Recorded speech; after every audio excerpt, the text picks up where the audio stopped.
بسم اللہ الرحمن الرحیم۔ السلام علیکم بچوں، آج ہم سبق نمبر 23 کی مشق کریں گے۔ یہ ایک نظم ہے محنت، اور اس کے شاعر ہیں سید ضمیر جعفری۔ سید ضمیر جعفری پاکستان کے ایک بہت بڑے مشہور شاعر تھے، اردو شاعر تھے۔ آپ ان کو گوگل پر سرچ کر کے دیکھ سکتے ہیں۔ یہ دیکھیے، یہ ہیں سید ضمیر جعفری، اور وہ پاکستانی اردو پوئٹ تھے، writer, social critic, comedian, columnist, broadcaster and telecaster. اور اس کے علاوہ وہ پیدا ہوئے 1916 میں اور 1999 میں اسلام آباد میں وفات پائے، اور ان کو پرائڈ آف پرفارمنس بھی مل چکا ہے۔ تو یہ بہت پاکستان کے مشہور شاعر ہیں، اردو شاعر۔ آپ ان کے بارے میں ویکیپیڈیا میں مزید بھی جان سکتے ہیں۔ اور انہوں نے، جیسے کہ آپ نے نظم پڑھ چکے ہیں، بہت ہی زبردست محنت کی عظمت پر، محنت پر بہت ہی خوبصورت یہ نظم لکھی ہے۔ تو آئیے اب ہم اس کی مشق کرتے ہیں۔ سوال نمبر 1 ہم نوٹ بک پہ کریں گے۔ سوال نمبر 2 ہے، نظم محنت کو پیش نظر رکھتے ہوئے درست جواب کی نشاندہی ٹھیک سے کریں۔ الف، محنت سے کھیت کی ہر بالی کیا پاتی ہے؟ آپشن: عزت، پھل، حسن، چمک۔ جواب ہے پھل۔ محنت سے کھیت کی ہر بالی پھل پاتی ہے۔ ب، کس کا ہاتھ محنت کی وجہ سے چاند ستاروں پر ہے؟ مزدور کا، انسان کا، بشر کا، سائنسدان کا۔ جواب ہے بشر کا۔ بشر کا ہاتھ محنت کی وجہ سے چاند ستاروں پر ہے۔ ج، محنت میدانوں کا۔ آپشن: سونا ہے، چاندی ہے، ہیرا ہے، حسن ہے۔ جواب ہے سونا ہے۔ محنت میدانوں کا سونا ہے۔ د، کس کے جلنے سے بازاروں میں دیے جلتے ہیں؟ آپشن: کوئلے کے، لکڑی کے، تیل کے، انسانوں کے۔ جواب ہے انسان کے۔ انسان کے جلنے سے بازاروں میں دیے جلتے ہیں۔ یہ الفاظ مانی ہم نوٹ بک پہ کریں گے۔ سوال نمبر 4 ہے، مناسب الفاظ لگا کر مصرعے مکمل کریں۔ الف، محنت پتھریلی ڈیش سے پھول کھلاتی ہے۔ محنت پتھریلی پیاسی مٹی سے پھول کھلاتی ہے۔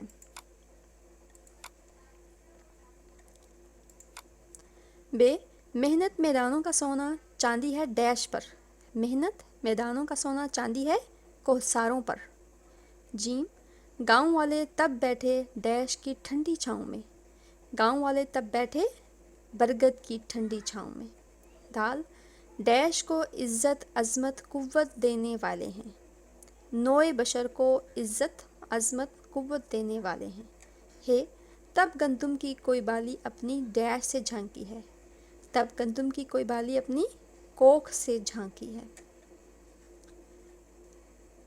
اگلا سوال ہے، کالم الف میں دیے گئے الفاظ کو کالم ب کے متعلقہ الفاظ سے ملائیں۔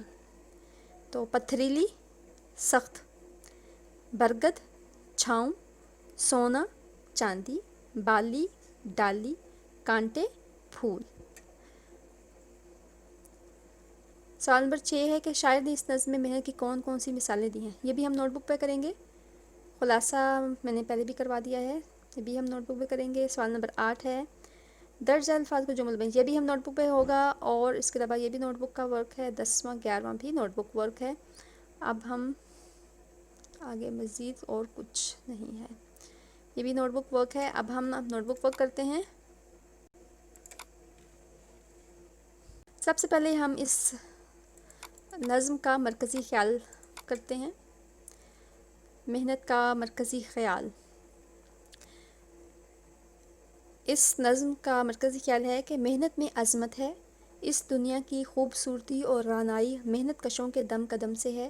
کوئی انسان محنت کے بغیر عظمت کی بلندیوں تک نہیں پہنچ سکتا۔ یہ اس نظم کا مرکزی خیال ہے۔ اب ہم اس کی مشق کرتے ہیں۔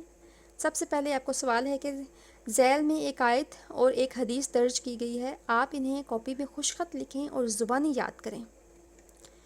تو کون سی آیت ہے؟ لیس للانسان الا ما سعی، قرآن کریم کی یہ آیت ہے۔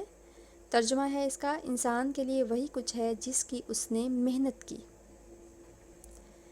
الکاسب حبیب اللہ، حدیث، یہ حدیث ہے، الکاسب حبیب اللہ۔ ترجمہ، محنت کرنے والا اللہ کا دوست ہے۔ آپ نے اس آیت کو اور اس حدیث کو زبانی یاد کرنا ہے، اور اس کا ترجمہ بھی یاد کرنا ہے، اور اپنی نوٹ بک پہ خوش خط لکھنا ہے۔ آگے ہم مشق کرتے ہیں، سوالات کے مختصر جواب دیں۔ سوال 1 ہے، اس نظم میں انسان کے جلنے سے کیا مراد ہے؟ جواب، اس نظم میں انسان کے جلنے سے مراد محنت کی بھٹی میں جل کر سخت محنت و مشقت کرنا ہے۔ سوال نمبر 2، نوع بشر کو عزت، عظمت اور قوت کون دیتا ہے؟ جواب، نوع بشر کو عزت، عظمت اور قوت محنت کرنے والے دیتے ہیں۔ سوال نمبر 3، گاؤں والوں کو برگد کی ٹھنڈی چھاؤں کیسے نصیب ہوئی؟ جواب، فصل پر سخت محنت کرنے کے بعد جب فصل پک کر گھر آئی تو گاؤں والوں کو برگد کی ٹھنڈی چھاؤں نصیب ہوئی۔ سوال نمبر 4، میدانوں کا سونا اور کوہساروں کی چاندی کیا ہے؟ جواب، میدانوں کا سونا محنت ہے، یعنی سخت محنت سے سونے جیسی قیمتی فصل پیدا کرنا ہے، اور کوہساروں کی چاندی بھی محنت ہے، یعنی سخت محنت کے بعد سخت پتھریلے پہاڑوں سے چاندی جیسی قیمتی دھات نکالنا ہے۔ سوال نمبر 5، پیاسی مٹی سے کون پھول کھلاتا ہے؟ بعض دفعہ بچوں میں مٹی بولتی ہوں، بعض دفعہ مٹی بولتی ہوں، یہ دونوں طریقے دونوں ٹھیک ہیں، اس کو مٹی بھی پڑھ سکتے ہیں، مٹی بھی بول سکتے ہیں، دونوں ٹھیک ہیں۔ پیاسی مٹی سے کون پھول کھلاتا ہے؟ جواب، کسان کی سخت محنت پیاسی مٹی سے پھول کھلاتی ہے۔ سوال نمبر 6، شہر کیسے بستے ہیں؟ جواب، انسان کی اپنی سخت محنت اور کوشش صحراؤں اور کوہ و بیاباں کو پاٹ کے شہر بساتی ہے۔ سدا روپوش رہتے ہیں وہ پتھر، عمارت جن کے کندھوں پر تعمیر ہوتی ہے۔ یہ میں نے خود سے لکھ دیا ہے، لیکن آپ صرف جواب یہی آپ یہاں سے لے کے جہاں تک اس کا جواب بنتا ہے کہ شہر کیسے بستے ہیں، انسان کی اپنی سخت محنت اور کوشش صحراؤں اور کوہ و بیاباں کو پاٹ کے شہر بساتی ہے۔ تو یہ شعر اس سے زیادہ ریلیٹڈ تھا، اس لیے میں نے لکھ دیا کہ یہ شہر بسانے والے اور خوبصورتی شہر کو دینے والے سب یہ مزدور لوگ ہوتے ہیں، لیکن ہمیں صرف خوبصورتی نظر آتی ہے، شہر نظر آتے ہیں، لیکن جن لوگوں نے کوہ و بیاباں کو پاٹ کے شہر بسائے ہیں وہ لوگ روپوش رہتے ہیں، وہ درپردہ ہی رہتے ہیں، اس کا مطلب یہ ہے۔ درج ذیل الفاظ کے معنی لکھیں۔ بالی، ڈالی، کوہسار، بشر، کوہ و بیاباں، رانائی، کوکھ، نوع بشر، برگد، پھانکنا، انبار، پاٹنا، نو، گرد، دیا۔ تو الفاظ معنی یہ دیے لکھے گئے ہیں، میں پہلے الفاظ بولوں گی پھر اس کے معنی بولوں گی۔ پہلا لفظ ہے بالی، یعنی خوشہ، گندم یا جو وغیرہ کا سٹا۔ ڈالی یعنی شاخ یا ٹہنی، شاخ یا ٹہنی کو کیا بولتے ہیں؟ ڈالی۔ کوہسار یعنی پہاڑ۔ بشر یعنی انسان، اولاد آدم۔ کوہ و بیاباں یعنی پہاڑ اور جنگل۔ رانائی یعنی خوبصورتی۔ کوکھ یعنی پہلو، پیٹ۔ نوع بشر یعنی بنی آدم، نسل انسانی۔ برگد یعنی بڑ کا درخت۔ پھانکنا یعنی کسی خشک چیز کو ایک دفعہ منہ میں ڈالنا، ایک ہی دفعہ کسی چیز کو منہ میں ڈال کر نگل لینا، اس کو بولتے ہیں پھانکنا۔ انبار یعنی ڈھیر۔ پاٹنا یعنی عبور کرنا، پر کرنا یا بھرنا۔ نو، قسم۔ گرد یعنی دھول، راکھ۔ دیا یعنی چراغ۔ پیاسی مٹی، ایسی زمین جس کو سخت پانی کی ضرورت ہو۔ آگے سوال ہے، شاعر نے اس نظم میں محنت کی کون کون سی مثالیں دی ہیں؟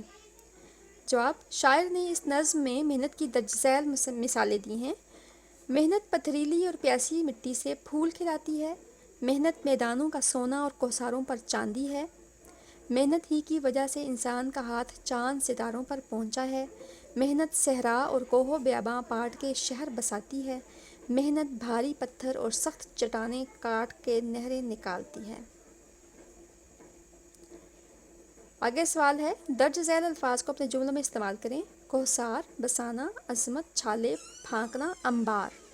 جواب، یہ الفاظ جملے لکھے ہیں۔ کوہسار، کوہسار پر برف ہی برف تھی۔ بسانا، مری کا شہر پہاڑوں کے دامن میں بسایا گیا ہے۔ عظمت، محنت ہی انسان کو عظمت کی بلندیوں تک پہنچاتی ہے، یا محنت میں عظمت ہے۔ چھالے، میلوں پیدل چلنے کی وجہ سے پاؤں میں چھالے پڑ گئے۔ پھانکنا، تھوڑا سا کالا نمک پھانک لو، ہاضمہ ٹھیک ہو جائے گا۔ انبار، گودام میں غلے کے انبار تھے۔ یہ میں نے خود سے یہ جملے بنائے ہیں، آپ ان کے علاوہ اپنی مرضی سے کچھ اور بھی بنا سکتے ہیں۔ آگے چلتے ہیں، سوال ہے درج ذیل کا مفہوم واضح کریں۔ پھل پانا، چاند ستاروں پر ہاتھ ہونا، انسان کا جلنا، ننگے پاؤں میں کانٹے ٹوٹنا۔ تو ان کا مفہوم واضح کرتے ہیں۔ یہ یہاں پر ان الفاظ کو، ان تراکیب کو یہاں لکھ دیا ہے، پھر ان کے معنی لکھے ہیں آگے، اور پھر انہی تراکیب کو ہم نے جملوں میں استعمال کیا ہے۔ پہلا تھا پھل پانا، اس کا مطلب ہے صلہ ملنا۔ جملہ ہے اس کا، جو محنت کرتا ہے وہ پھل پاتا ہے۔ ہم نے معنی کا جملہ نہیں بنانا، ہم نے تراکیب کا جو الفاظ ہیں ان کا ہم نے جملہ بنانا ہے۔ جو محنت کرتا ہے وہ پھل پاتا ہے، یعنی وہ صلہ پاتا ہے۔ چاند ستاروں پر ہاتھ ہونا، یعنی چاند ستاروں تک رسائی ہونا۔ محنت کے باعث انسان کا ہاتھ چاند ستاروں پر پہنچ چکا ہے۔ انسان کا جلنا، یعنی محنت مشقت کرنا۔ انسان کے جلنے یعنی سخت محنت کرنے کے بعد ہی ہمارے گھروں میں اناج پکتا ہے۔ ننگے پاؤں میں کانٹے ٹوٹنا، یعنی ننگے پاؤں میں کانٹے چبھنا۔ کسان کے ننگے پاؤں میں کئی کانٹے ٹوٹتے ہیں۔ درج ذیل الفاظ کے متضاد لکھیں۔ پیاسی، بسانا، عزت، قوت، چھاؤں۔ الفاظ متضاد، ادھر الفاظ ہیں ان کے متضاد یعنی الٹ، اپوزٹ ہیں۔ پیاسی یعنی سیراب، بسانا اجاڑنا، عزت ذلت، قوت کمزوری، چھاؤں دھوپ، یہ سب ان کے اپوزٹ ہیں۔ مشق ہماری کمپلیٹ ہو چکی ہے، امید ہے آپ کو بہت اچھی طرح سے سمجھ آئی ہوگی۔ آپ اپنے فیڈ بیک کمنٹ باکس میں ضرور دیجیے گا۔ اللہ حافظ۔ بچوں، اگر ابھی تک آپ نے ہمارے چینل کو سبسکرائب نہیں کیا تو آپ سبسکرائب کر لیجئے، تاکہ ہماری ہر نئی آنے والی ویڈیو کا نوٹیفیکیشن سب سے پہلے آپ کو ملے۔